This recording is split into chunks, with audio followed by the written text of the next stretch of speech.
Sector 20 Panchkula में शमशान घाट road पर एक कंकाल मिला था। रेड लाइट के पास मिला था और ये इसके साथ आ गई थी। मिलने के बाद इनका पर्स छुपाने पर झगड़ा हो गया था और उस झगड़े के कारण इसने इसका गला दबाकर हत्या कर दी थी। पंचकुला में सेक्टर 20 शमशान घाट में एक मृतक महिला का शव मिलने के बाद पुलिस ने आखिरकार गुत्थी को सुलझा ही लिया है। अगर हम बात करें, पुलिस लगातार आरोपियों की तलाश कर रही थी। अब पुलिस ने एक आरोपी को गिरफ्तार किया। हालांकि आरोपी के ऊपर पहले पुलिस के मुताबिक कोई भी आपराधिक ऐसा मामला दर्ज नहीं है। सर, क्या मामला था जो बीते करीब 6 महीने पहले एक मृतक शव मिला था?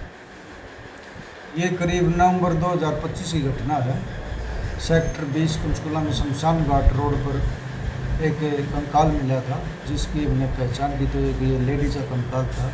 उसके ऊपर जो कपड़े थे, कपड़ों के आधार पर और उन कपड़ों में एक पर्ची मिली थी और वो पर्ची एक प्रोटीन डाइट फिटनेस शॉप की थी और उस नंबर से हमने पहचान करी और वो नंबर जिस रूम पे वो लड़की रहती थी उस ओनर का मिला और उस ओनर ने बताया कि ये लड़की का नाम सिमरन और माधुरी और टेडी था, जो इंदर नाम के लड़के के साथ रिलेशनशिप में रह रही थी।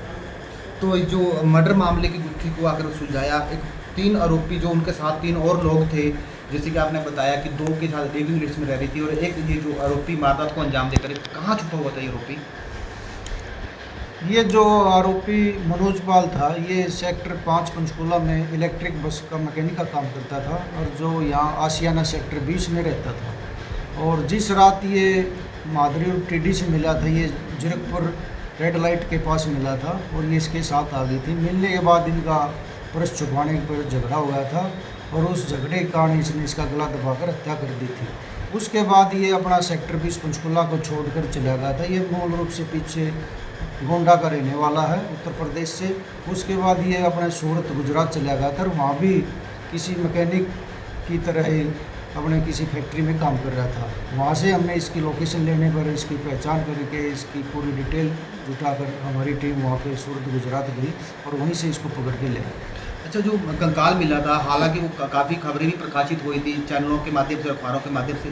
वो मामला पूरा क्या था? डांसर बताई जा रही कि डांसर का मामला था? क्या डांसर जो कंकाल मिला था?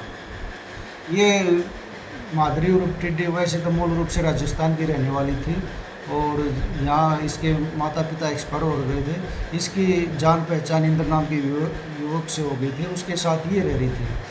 जो पीछे पता चला कि भी ये क्लब में डांसर का काम करती थी और शाम को चली जाती थी क्लबों में और सुबह ही घर पे आती थी और जो इसके पैसे आते थे वो गूगल पे, जो इसके जिसके रूम पे विक्की नाम के लड़के के साथ रहते थे, उस पे ये पैसे डलवाती थी और उस गूगल पे के आधार पर ही हमने मनोज की पहचान हुई, उसी से उसका नंबर निकल के सामने आया। अच्छा डॉक्टर साहब, केस लंबा मामला 6 महीने बीत चुके हैं, लेकिन पुलिस कहीं ना कहीं सुराग ना मिलने के बावजूद कहीं ना कहीं पुलिस को समय लग गया। लेकिन उस समय के अनुसार क्या क्या कठिनाइयों को सामना करना पड़ा अभी तक पुलिस को? नहीं, हम इसमें परत बाई परत हम इसमें तफ्तीश करते रहे। हमने इसको टेक्निकल तरीके से सॉर्ट आउट किया है। जो हमारे शुरू में कंकाल से अपराधी तक पहुंचने का जो रास्ता वो टेक्निकल था। उसने जो गूगल पे किया था, उस गूगल पे से ही उस विक्की का नंबर आया जिसके ये रूम पे रहते थे और उस विक्की ने बताया कि ये जो सिमरन और टिड्डी हमारे पास से रहती थी और ये इंद्र नाम के लड़के के साथ ही रिलेशनशिप में रह रही थी।